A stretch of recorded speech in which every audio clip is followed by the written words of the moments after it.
అధ్యక్ష, మాజీ ప్రధానమంత్రి డాక్టర్ మన్మోహన్ సింగ్ గారి మృతి పట్ల ఈ సభ ప్రవేశపెట్టినటువంటి తీర్మానాన్ని, అట్లాగే వారికి సభలో సభ్యులందరూ కూడా ఏకగ్రీవంగా వారికి గుర్తింపుగా ఒక విగ్రహ ఆవిష్కరణ కార్యక్రమాన్ని చేపట్టాలని, భారతరత్న ఇవ్వాలని సభానాయకులు ముఖ్యమంత్రి గారు చెప్పినటువంటి అంశాన్ని సంపూర్ణంగా మద్దతిస్తూ వారి మృతి పట్ల తీవ్రమైనటువంటి విచారాన్ని వ్యక్తపరుస్తూ ఉన్నాను అధ్యక్ష. అట్లాగే శోకార్తులైన వారి కుటుంబ సభ్యులు కూడా నా ప్రగాఢమైనటువంటి సానుభూతిని తెలియజేస్తూ ఉన్నాను అధ్యక్ష. అధ్యక్ష, కొంతమంది ఈ భూమి మీదకి ఎలా వస్తారో అలా మాయం అవుతారు అధ్యక్ష. మరికొందరు తాము నడిచిన నేలంతా మానవతా పరిమళాలు వెదజల్లుతారు. ఇంకొందరు తమ అసాధారణ ప్రతిభతో తాము పుట్టిన దేశానికి వన్నె తెస్తారు. అటువంటి అరుదైన అసామాన్యమైన మహామనిషి డాక్టర్ మన్మోహన్ సింగ్ గారు. వారు ఈ దేశంలో చేపట్టినటువంటి అనేక పదవుల్లో ప్రతి పదవికి వన్నె తెస్తూ ఆ తీసుకున్న ప్రతి బాధ్యత నుంచి కూడా ఈ దేశాభివృద్ధి కోసం కఠినమైన నిర్ణయాలు తీసుకున్న సంగతి కూడా మనం అందరం ఈ సందర్భంగా గమనంలో తీసుకోవాల్సినటువంటి అవసరం ఉంది అధ్యక్ష. వారు సరళీకృత ఆర్థిక విధానాలతో ఈ దేశ సంక్షోభ కాలానికి ఆర్థిక సమతుల్యాన్ని పరిపుష్టి చేసి ఈ దేశం ఒక బలమైన ఆర్థిక శక్తిగా ప్రపంచ దేశాల్లో నిలబెట్టారు అని చెప్పడంలో ఎటువంటి అతిశయోక్తి లేదు అధ్యక్ష.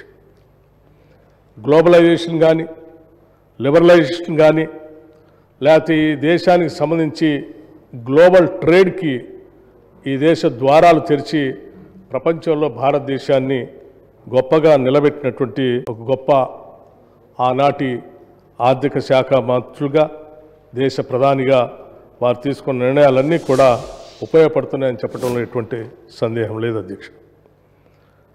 కేవలం ఈ దేశ ఆర్థిక విధానాలకు మాత్రమే సంబంధం కాకుండా ఈ దేశంలో ఉన్నటువంటి అనేక అసమానతల్ని, ఈ దేశంలో ఉన్నటువంటి సామాజిక పరిస్థితులను కూడా పూర్తిగా అవగాహన చేసుకొని వాటన్నిటికి కూడా అపారమైన సేవ చేసి చట్టాల ద్వారా ఈ దేశంలో ప్రజల్ని ధైర్యంగా నిలబెట్టినటువంటి వ్యక్తి కూడా డాక్టర్ మన్మోహన్ సింగ్ గారు అధ్యక్ష.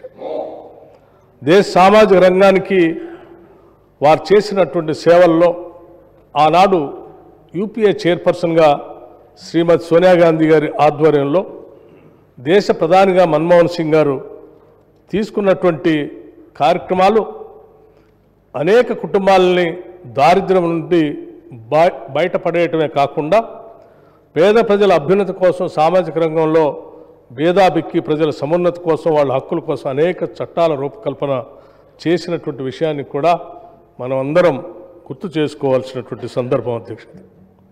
అందుకే ఆనాడు ఇప్పుడే సభానాయకులు చెప్పినట్టు వారు ఈ దేశంలో, ఈ దేశ పరిపాలనలో ఒక రకమైనటువంటి సమాచారాన్ని తీసుకోవాలంటే ఏ సామాన్యుడికి కూడా అందుబాటులో లేనటువంటి పరిస్థితుల్లో, ఎవరు ఊహించని రీతిలో సమాచార హక్కును 2005లో తీసుకొని వచ్చి ఒక సామాన్య పౌరుడు కూడా ఈ దేశంలో, భారతదేశంలో జరుగుతున్నటువంటి పాలనాపరమైనటువంటి విశేషాలు సంబంధించిన హక్కుని పొందేటువంటి విధంగా చట్టాన్ని తీసుకొని వచ్చారు అధ్యక్ష. అట్లాగే దేశంలో గ్రామీణ ప్రాంతాల్లో నివాసం ఉంటున్నటువంటి పేద ప్రజల అందరికీ కనీసం ఒక ఉపాధి అవకాశం దొరకాలనేటువంటి ఆలోచనతో తీసుకొచ్చినటువంటి మహాత్మా గాంధీ జాతీయ గ్రామీణ ఉపాధి హామీ పథకం కూడా ఈ దేశ గతినే మార్చేసిందని చెప్పడంలో కూడా ఎటువంటి సందేహం లేదు అధ్యక్ష. దేశవ్యాప్తంగా, ప్రపంచవ్యాప్తంగా ఎకనామిక్ క్రైసిస్ వచ్చినప్పుడు కూడా, రెసిషన్ వస్తే కూడా ఉపాధి హామీ పథకం ద్వారా కొన్ని వేల కోట్ల రూపాయల గ్రామీణ ప్రాంతాల్లో సర్క్యులేషన్లోకి రావటం వలన భారతదేశం అటువంటి ఎకనామిక్ రెసిషన్ బారిన పడకుండా కాపాడుకోగలిగామంటే ఆ చట్టమే ఉపయోగపడిందని చెప్పడంలో కూడా సందేహం లేదు అధ్యక్ష. అట్లాగే తరతరాలుగా అటవీ ప్రాంతంలో నివాసం ఉంటూ ఎటువంటి హక్కులు లేకుండా ఆత్మగౌరవం లేకుండా బతుకుతున్నటువంటి వారందరికీ భూమిపైన హక్కును కల్పించి ఆత్మగౌరవంతో బతకడానికి తీసుకొచ్చినటువంటి అటవీ హక్కుల చట్టం కానీ, లేకపోతే అసంఘటిత కార్మికుల సామాజిక భద్రతా చట్టం 2008లో తీసుకొచ్చినటువంటి చట్టం కూడా ఇది పెద్ద ఎత్తున ఈ దేశంలో ఉన్నటువంటి వికలాంగుల సంక్షేమం కోసం, ఆరోగ్య భద్రత, గర్భిణ స్త్రీల రక్షణ కొరకు, వృద్ధులకు పెన్షన్ కోసం పెద్ద ఎత్తున ఈ చట్టం ఉపయోగపడిందని చెప్పడంలో మనందరికీ గుర్తు చేసుకోవాల్సిన అవసరం ఉంది అధ్యక్ష. అట్లాగే ఆహార భద్రతా చట్టం, ప్రతి ఒక్కరికి ఆహారం దొరకాలని చెప్పి అది ఒక హక్కుగా ఈ దేశంలో చట్టాన్ని తీసుకొని వచ్చినటువంటి గొప్ప ప్రధానమంత్రిగా మనం అందరం గుర్తు చేసుకున్నటువంటి అంశం అధ్యక్ష. అట్లాగే స్ట్రీట్ వెండర్స్ గురించి కూడా ఈ దేశంలో ఆలోచన చేసి పెద్ద ఎత్తున గ్రామీణ ప్రాంతాల్లో క్రయ విక్రయాలు జరిపే వ్యాపారుల రక్షణ కోసం, వాళ్ళ జీవన ప్రమాణాలు పెంచడం కోసం తీసుకొచ్చినటువంటి ఈ చట్టం కూడా ఈ దేశ ఆర్థిక విధానాన్ని, గతిని కూడా కింది స్థాయిలో పేదరికంలో ఉన్నటువంటి ప్రజలకి ఉపయోగపడిందని చెప్పటం మనం అందరం ఈరోజు దేశంలో గమనిస్తూ ఉన్నాం అధ్యక్ష. అట్లాగే 2013 భూసేకరణ చట్టం అధ్యక్ష. ఈ భూసేకరణ చట్టానికి సంబంధించి మనం ఎక్కడ భూమిపైన ఉన్నటువంటి ఒక ఎమోషనల్ బాండేజ్ని సంబంధించి బాధపడుతున్నటువంటి తరుణంలో దేశ ఆర్థిక అభివృద్ధి జరగాలి, రావాల్సిన పరిశ్రమలు రావాలి, ఇరిగేషన్ ప్రాజెక్టులు రావాలి. అట్లాగే భూమిపైన అనాదిగా హక్కులు పొందినటువంటి వాళ్ళు కూడా నష్టపోకుండా ఉండటం కోసం కావాల్సిన రీతిలో పెద్ద ఎత్తున అనేక మార్పులు తీసుకొచ్చి వాళ్ళు కూడా బాధపడకుండా ఉండే విధంగా తీసుకొచ్చిన ఈ చట్టం నిజంగా ఒక రివల్యూషనరీ చట్టం అని చెప్పి ఈ దేశంలో ఆనాడు ప్రగతిశీల భావాలు కలిగినటువంటి వాళ్ళందరూ కూడా దీన్ని శ్లాఘించినటువంటి విషయం కూడా మనందరికీ తెలిసింది. అట్లాగే అధ్యక్ష, ఈ దేశంలో అమానమైనటువంటి మాన్యువల్ స్కావెంజింగ్ చట్టం, ఇది తరతరాలుగా వస్తున్నటువంటి ఈ స్కావెంజింగ్ విధానాన్ని పూర్తిగా రద్దు చేస్తూ దీనికి సంబంధించి 2013లో తీసుకొచ్చినటువంటి చట్టం, ఆ చట్టంలో వాళ్ళందరికీ పునరావాసం కల్పించేటువంటి విధానం ఆనాటి ప్రధాని మన్మోహన్ సింగ్ గారికి ఈ దేశంలో అత్యంత వెనుకబడి అమానమైనటువంటి స్కావింగ్ విధానంలో ఉన్నటువంటి ప్రజల యొక్క మనోగతాన్ని కూడా అర్థం చేసుకుని వాళ్ళ జీవితాల్లో కూడా మార్పు రావాలని తీసుకొచ్చినటువంటి ఈ చట్టం నిజంగా ఈ దేశ గౌరవాన్నే ప్రపంచ దేశాల్లో పెద్ద ఎత్తున పెంచింది అధ్యక్ష. అట్లాగే ఇటువంటి అనేక రకాలైనటువంటి చట్టాలతో పాటు ఈ దేశంలో ఉన్నటువంటి ప్రజల యొక్క ఆలోచనలకు అనుగుణంగా ఒక ప్రధానమంత్రిగా, ఒక సామాన్యుడిగా ఈ దేశంలో వారు అందించినటువంటి పాలన, ఈ దేశంలో పాలన చేసే అందరికి కూడా ఇది ఒక రకమైనటువంటి ఇన్స్పిరేషన్. అట్లాగే వారి మార్గం అందరికీ అనుసరించదగినటువంటి విషయంగా ఈరోజు రాజకీయాల్లో ఉన్నటువంటి వాళ్ళందరూ కూడా గమనించాలి అధ్యక్ష.